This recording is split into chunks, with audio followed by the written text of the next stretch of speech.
Who's ready to hear some ancient wisdom? These are words you'll want to live by. Life-changing? For sure. The Four Agreements is a relatively short book that's packed with pure wisdom. The story goes that thousands of years ago, the Toltec were known in southern Mexico as women and men of knowledge. They were the secret society made up of scientists and artists who wanted to conserve the spiritual knowledge of ancient times. The wisdom they held stayed in secrecy for hundreds of years. That is, until Don Miguel Ruiz entered the scene. Born and raised in rural Mexico, he was destined to carry forth the Toltec knowledge, but instead chose medical school to become a surgeon. Then he had a near-death experience that changed his life. Late one night in the early 1970s, he fell asleep at the wheel of his car and he crashed into a concrete wall. Stunned by this accident, he decided to devote himself to sharing the wisdom of the ancient Toltec. So let's get into it. There are 4 agreements that act like action steps we should all live by. First up is be impeccable with your word. It is the most important and the most difficult one for most of us. To the Toltecs, the word is pure magic, but misuse it and it becomes black magic. One word can destroy millions of lives. Remember Hitler and how he led us all into a world war just by his persuasive words? This is the power words have that come out of our mouths. Our parents and siblings can strongly influence us. When my mom would discouragingly say, "Use your brain," that sentence would haunt me, making me believe that I wasn't smart and never would be.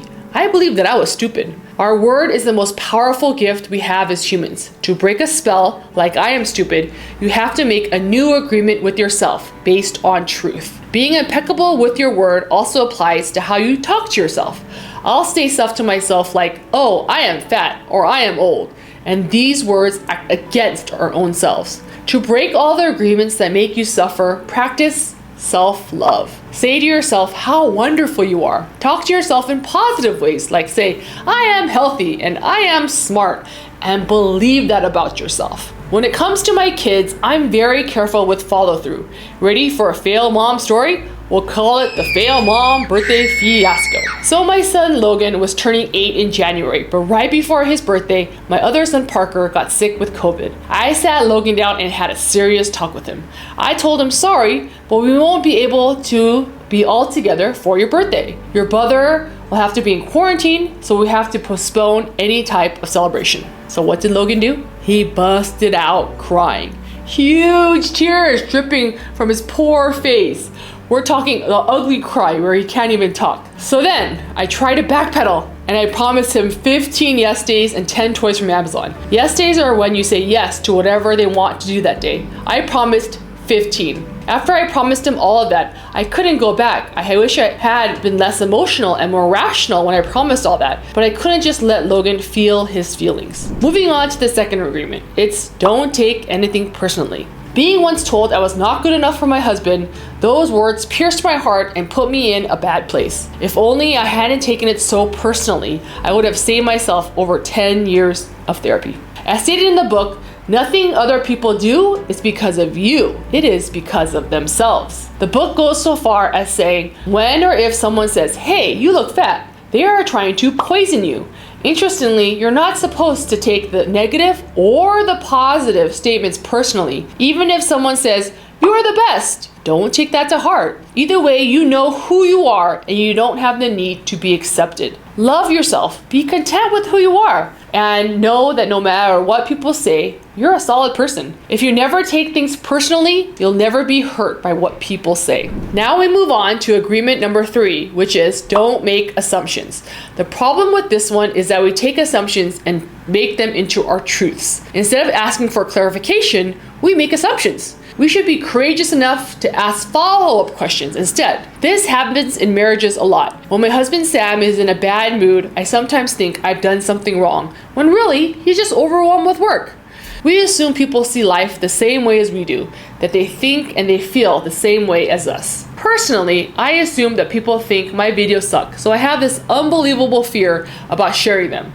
I assume they're saying, "Who does she think she is?" Yes, I suffer from major imposter syndrome, and I'm extremely hard on myself. Finally, we get to the 4th agreement, which is Always do your best. This is one of those basic ideas we all want to teach our children. I wish someone had told me this at childbirth. Some days, your best is going to be high quality, while other days, it isn't. Be your best every day while taking into account how your mood may change from one moment to another. In order to stop judging yourself so harshly, just do your best. Always, period, exclamation mark. If you do your best, you'll live life intensely.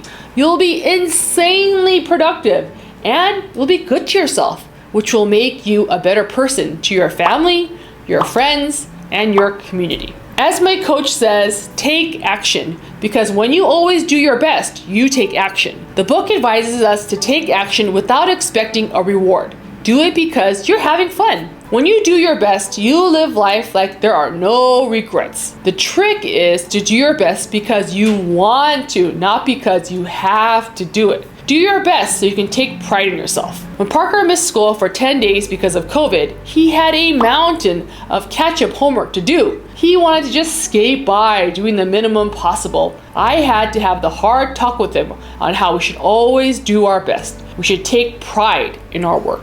It reminded me of the Steve Jobs story about the fence. His dad once told him, as they were building a fence, you gotta make the back of the fence that nobody will see just as good as the front of the fence. Even though nobody will see it, you will know, and that will show that you're dedicated to making something perfect. We all know how beautiful Apple products are. Steve Jobs took those words to heart. One last part I like about the book is the few paragraphs where Reese dedicates to blaming parents. He writes, you don't need to blame your parents for teaching you to be like them. What else could they teach you but what they know? They had no control over the programming they received, so they couldn't have behaved any differently. It's time to stop blaming our parents for what they did to us, and we need to let all that bad shit go. Overall, I thought this short book packed a powerful punch. It's great for those who like action steps, for words they can live by. If you'd like to read another book, this one about how to live a more productive life, please check out my review of Eat That Frog. Thanks, and so long!